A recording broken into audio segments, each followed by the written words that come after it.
जणाच्या घराची धुळदाणी झाली रे. अरे म्हणून तुम्हाला विनंती आहे, तुम्ही जिजा माता व्हा ना. शिवाजीराजे जन्माले घाला.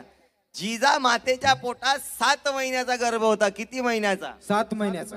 तेव्हा जिजा मातेला एका बाईने विचारलं होतं, म्हणे जिजा माता तुमच्या पोटात 7 महिन्याचा गर्भ आहे, तुम्हाला कसं वाटते? तर जिजा मातेने उत्तर दिलं होतं, माझ्या पोटात 7 महिन्याचा गर्भ आहे, मला उंच घोड्यावर बसावं वाटते, हातात तलवार घ्या वाटते आणि रणांगणावर जाऊन शत्रू सोबत युद्ध करावं वाटते म्हणे. ते सांगणारी जिजा माता होती, जिला गर्भवती असताना हातात तलवार घेऊन रणांगणावर जाऊन शत्रू सोबत युद्ध करावं वाटे. आणि मी माझ्या गावातल्या काकूला विचारलं, त्याही काकूच्या पोटात 6-7 महिन्याचा गर्भ होता. म्हटलं काकू तुला कसं वाटते ग? ते बाई म्हणे महाराज मला माती खाऊ वाटते, माती. दुसऱ्या बाईले विचारलं तुले कसं वाटते? ते म्हणे मला शेणाच्या गौऱ्या चुली